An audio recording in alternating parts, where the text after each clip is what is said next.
Okay then, guys. I think that's going to be everyone. Yep. To those who just joined, I was saying that the seminar would typically start at 3 on the dot, but because this is the first one, I gave like 5 minute leeway. Just in case there are any issues with people signing in and such. And okay, okay, that's fine. I see some of you nodding. Yeah, you did have trouble with the password. Remember, it's always going to be sent in the email with the Zoom link. And yeah, yeah. Could everyone access the lecture and the readings? Okay. Uh, Sorry, can someone let me know that? Oh, right, I see it's in the chat. About that, it's going to be pretty informal today, so I'm fine with most of you having your mics and cameras off. But next week, I expect, because it's kind of weird for me, not to have any.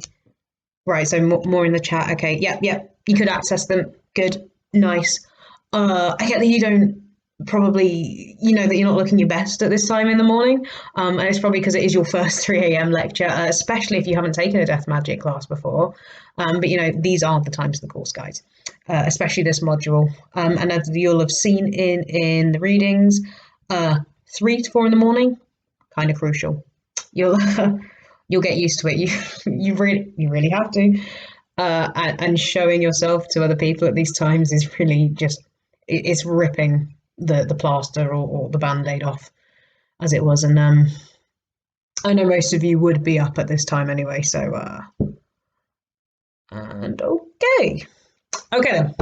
So welcome to third year necromancy. And congratulations for getting this far in the course. I know everything in death magic in level 4 and 5 is kind of dry and fully written based, but it's really important that you get the groundwork done before you get to the practical stage, because I know what other departments say, but it is a science, and we need to make sure we have all the groundwork down. So yeah, just circling back to the lecture, I know we explained the origins in the lecture. You got that, yeah, and sort of explained what you'll be doing over the course of the year and the assessment deadlines. So if you've got any questions about that, now's not the time, but shoot me an email. This is going to be a really relaxed seminar.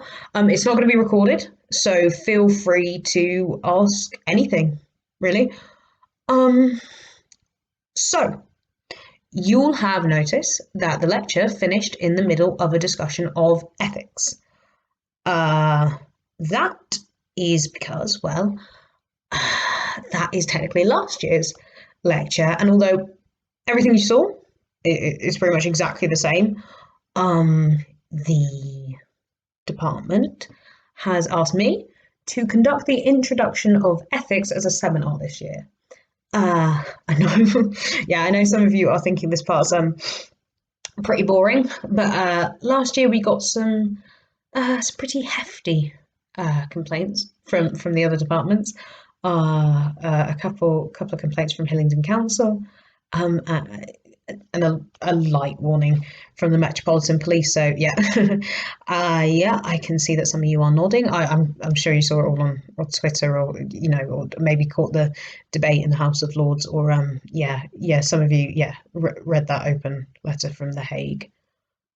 And that was that was only our first year of running the module. So this year, everyone stressed to me particularly, quite aggressively, that they wanted to go and make sure that everything was above board. So it decided to be best to discuss this sort of tricky stuff in person, talk it out. So you'll remember that in the lecture we left off at choosing the right subject, or the right deceased, as it were. From here on out, I'm going to discuss whoever you choose. If you use the term deceased, corpse, reanimated, whatever, I'm going to call them your subject, because it's a science, still science. But basically, I want to make the point that this is the most crucial part of the course. And funnily enough, where we run into the most trouble, legally, as you'll have seen, but also morally. So let's get down to it. And as we go, just pop your questions in the chat, and I'll try and answer immediately. So, starting off, pretty easy one. I feel like I don't actually have to say this, guys, but no one famous. If I see one more thesis proposal about digging up Stanley Kubrick and renting him to the film students at an hourly rate, I might have a heart attack myself. I get Get the idea. Thank you guys, but you know, the school of thought on this really is that a celebrity is given their whole life to the public, so the least we can do is let them have their death. Leading on from that, you need to choose someone who is somewhat recently deceased, for what should be obvious reasons. As you'll have seen in the reading, the best test to use is Dion Fuller's grandmother test from 1923, and that's if the body is decomposed to the point that their own grandmother wouldn't be able to recognise them, they have been dead for far too long for a pleasant raising procedure and would cause the highest discomfort to the necromancer. That's you. And if I'm honest about this, guys, I'm going to say no more than 13 months on this one. Usually, most years I'd be a little bit more lenient because we'd be in the lab. Sorry. Yep. See, some of you in the chat are calling the lab the dungeon. Yeah, nice to know that that joke has already passed down from the last group of third years. Anyway, this year, as you know, you're working from home due to the circumstances, so it is really to save you and whoever you live with from the absolute stench of it. Yes, sorry, there's a question in the chat. What happens if you have a deeply religious family who calls this course the work of the devil? And yeah, okay, got it. There will be extenuating circumstances. I got your email earlier today, Sarah, and I am guessing that lab time cleared for you. Same for anyone else. Shoot me an email, and I can try and get you some lab time. Okay, guys. Yeah, you've made the dungeon joke before. You really are. You've done that one to death, and now you're all writing about resurrecting the joke. Yeah. Okay, yeah, I'll give it to you. I did walk into that one. Okay, just circling back. This is very important. Whatever you've heard, you do need written permission from the graveyard, I mean, if you're going the old-fashioned way, or the morgue. The forms are all on Blackboard. Just fill them in, send them off, easy peasy. I can help you if you obviously shoot me an email about it.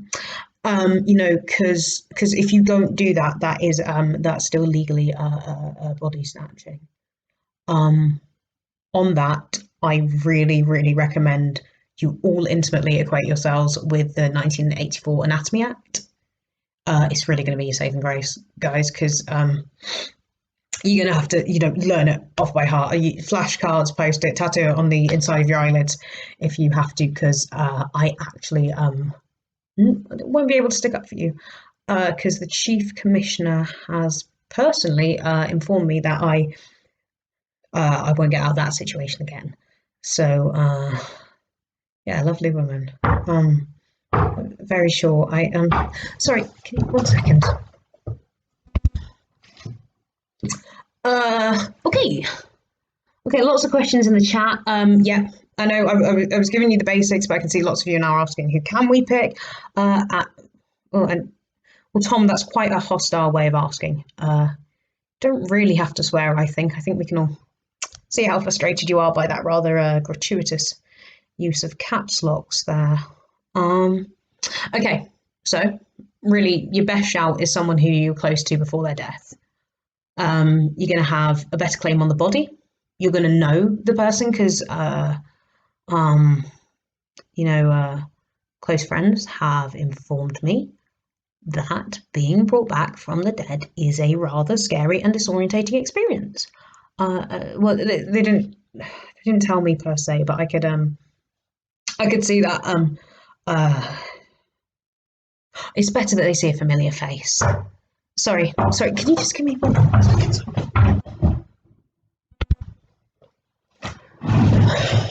Sorry, what was I talking about? Close. Yeah. Your close friends, people that you know, and that really helps because common sense plays a huge factor in this one. If they're religious and they really cling to the concept of passing on to a better place, they, from first-hand experience, are not going to appreciate being woken from their divine rest to be shot back into the primordial pit, as they say. Someone in the chat saying, oh yeah, really good point. I don't know if you all read that, but a family member is the perfect choice. And that's all, one of the upsides to what's going on right now. Usually there's at least like a 5-year gap between them are shuffling off this mortal coil, but really they are dropping like flies right now. And wow, lots of questions in the chat. I'm seeing the word inappropriate a lot. I'm seeing the word tone deaf a lot, and oh, Tom. I get it, but do we really have to use, that word? Sorry, I think I glitched out for a second there. I do see where you're coming from that. So sorry, can I just have one moment? I think it's technical issues. It's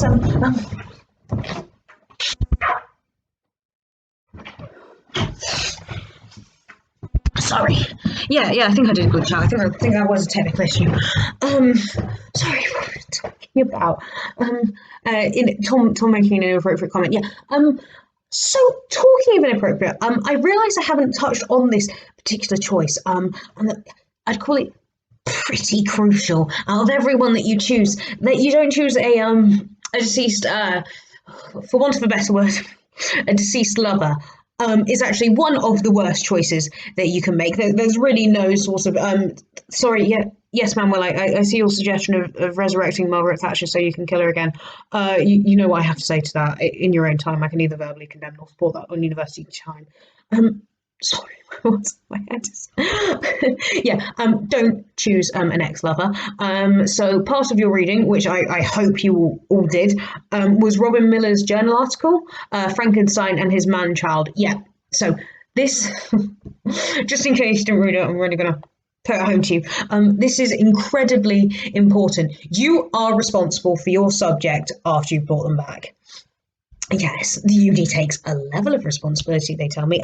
A level, they take a certain responsibility, they look into a certain amount. But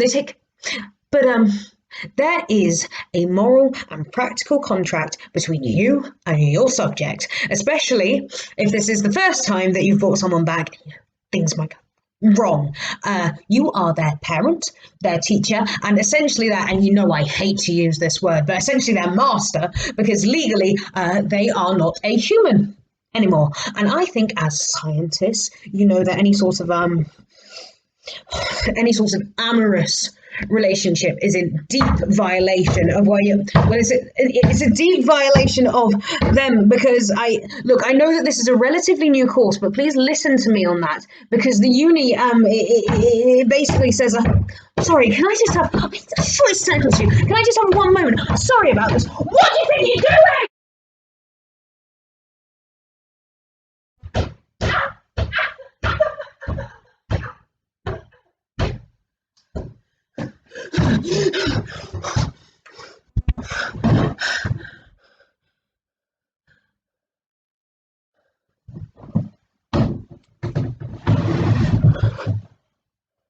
Where was I?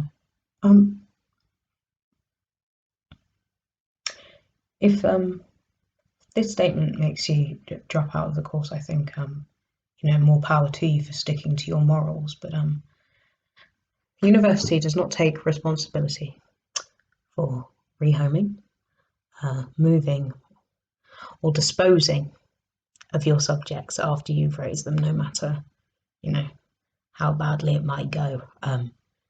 They are yours to deal with.